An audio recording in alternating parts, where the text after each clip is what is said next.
Hey guys, Mike here, Australia's most lovable nerd. Thank you for coming back to my channel. Please subscribe if you haven't already. Check out some of my other gaming videos. This video is a little bit late, but I really wanted to do this video today, doing essentially a video review slash discussion of my thoughts on Ratchet Clank Rift Apart for the PlayStation 5. Let's do it!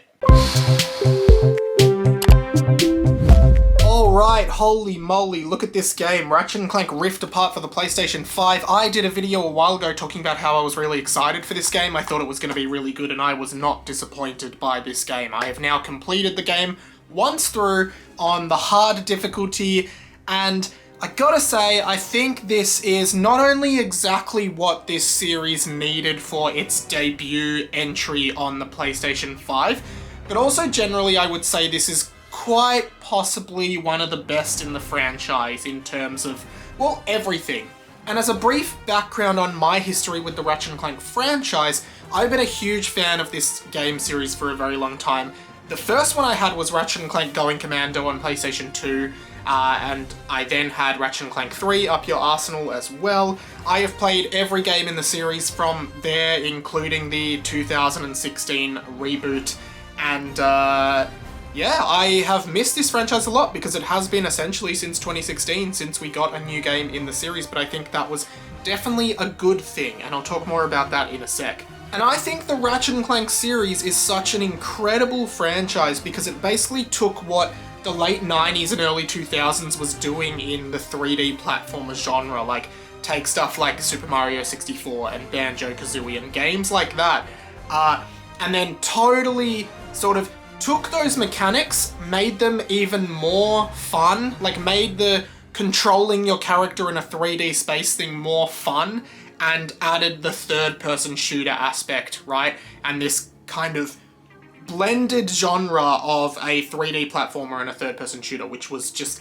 such an amazing and refreshing take. It really pushed the genre from what it was in the 90s, like often 3D platformers were just collectathons, and yeah, a lot of the fun of those games was controlling your character, getting around the different worlds, and learning new abilities to help you traverse the different areas of each level. But what Ratchet & Clank did was take it a step further by increasing these movement options, having bigger worlds, and also having much more sophisticated combat. It wasn't necessarily about exploring the worlds to find things and solve puzzles. It was more about just getting around and fighting enemies and upgrading, you know, even some light RPG elements in there. And the way I look back on it was that first game really just created the core mechanics. Ratchet & Clank 2 then perfected those mechanics, and if you go back and play that one, it is very, very good.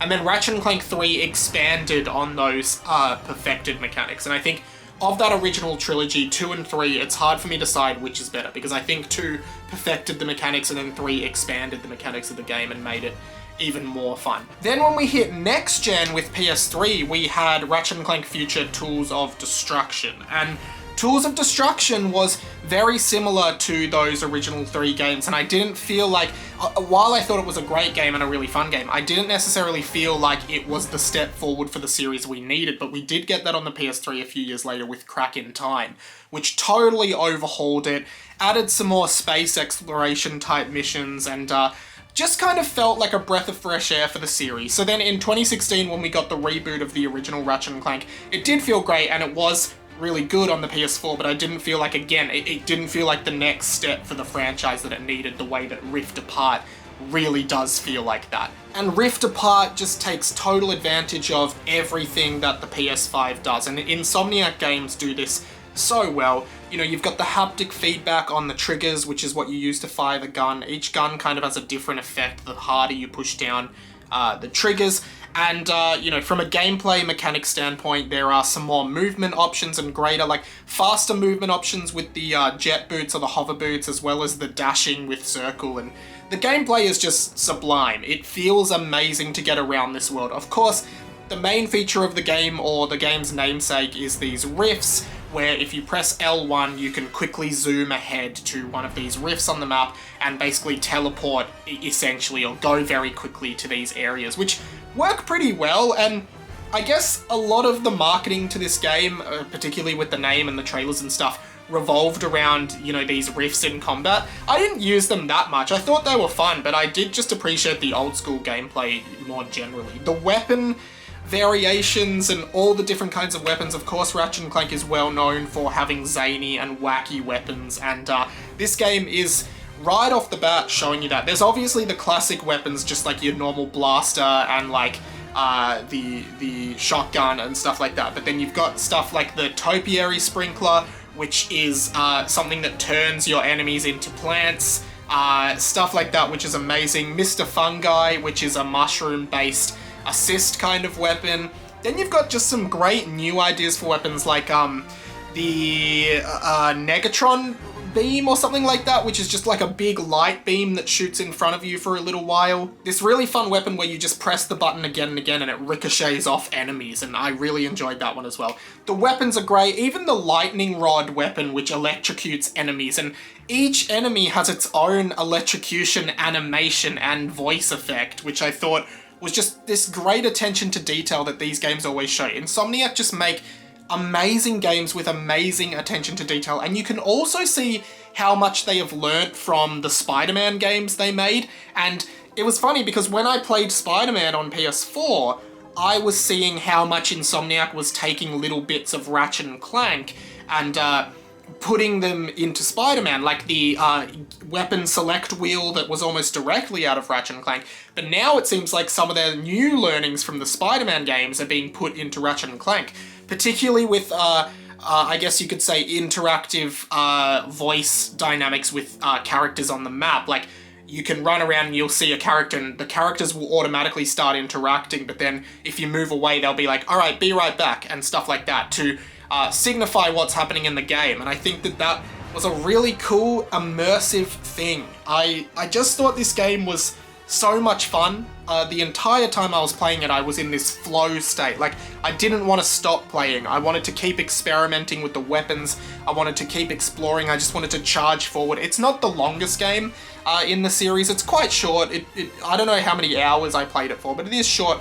But I think replay value in Ratchet & Clank's always really good, particularly with the challenge mode, which just changes up the game because it's a little bit harder, but you keep your weapons and you can multiply bolts and you can work towards getting stronger weapons as well, which is always been really fun. There are no skill points, which were like a mainstay of the classic games, which I always really enjoyed, but I don't think we're missing much. You still have the gold bolts to collect, which unlock different kind of cheats, so they basically function the way that the skill points would have functioned back in the PS2 era. Visually, this game is stunning. Even on a small TV in my bedroom that I was playing it on, I just thought it was incredible. Everyone, cliche, links it to Pixar-looking animation or just big screen movie level animation, and these characters do just look so great in a high definition landscape. I would love to be playing this game on a massive TV. Unfortunately, at the moment I can't do that because I just don't have the capability of doing that in the space that I'm currently in, but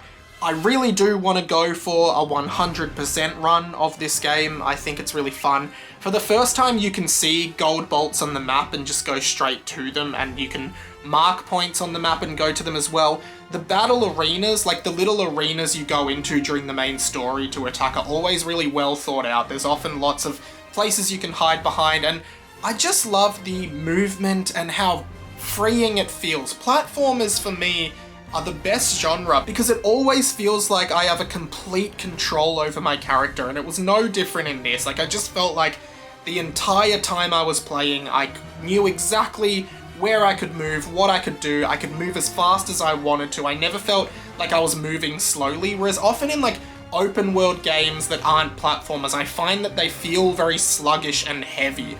The best games for me are where you feel like you have this breezy control over your character. I also enjoyed the introduction of two playable characters being Rivet and Ratchet, the dimensional counterparts of each other.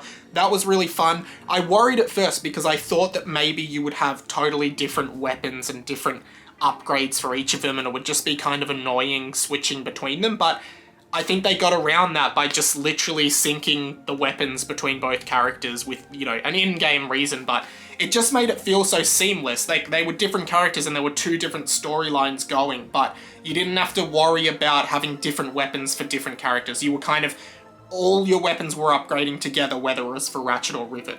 There are some Clank mini-games in this, and, well, not mini-games, like puzzle segments. Those are mainstays of the series as well. But I've got to admit, I've never been huge on the Clank mini-games or puzzles, because maybe I just suck at puzzle games. I just always, it takes me ages to figure them out, and it just annoys me when I can't figure it out, because then I can't progress. And also, I understand why they do the Clank puzzle sections in all of the games. I understand it's to give Clank a bit more room to have character development and etc. But I guess my main issue with it is the main gameplay I want is that Ratchet or Rivet gameplay, which is really fun. And when you're taken out of that and essentially forced by the story to do a slower paced, more thinking required puzzle segment, it just kind of slows it down for me. It kind of lulls it for me. I would rather just 2 more planets with main gameplay than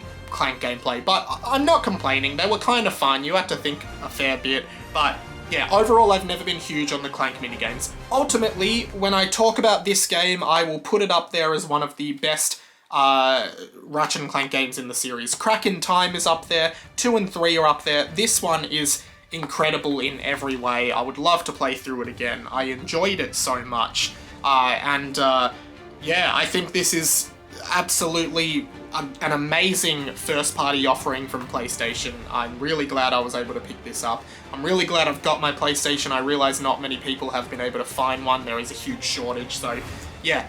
It's been awesome. Thank you for watching this video. I've done other videos like this. I talked about Doom Eternal, my game of the year for 2020, in another video. Go and check that out. And I've also done a bunch of videos on Super Smash Bros, which is my favorite thing in the world. So go and check some of those out on my channel. Subscribe, check out some of my other content. I do a bunch of podcasts. So my day job is as a producer for podcasts and radio here in Melbourne, Australia. So I'd love for you to find out more about me. Go follow me on Instagram, support me on Patreon or anything like that. I'll see you next time. See ya.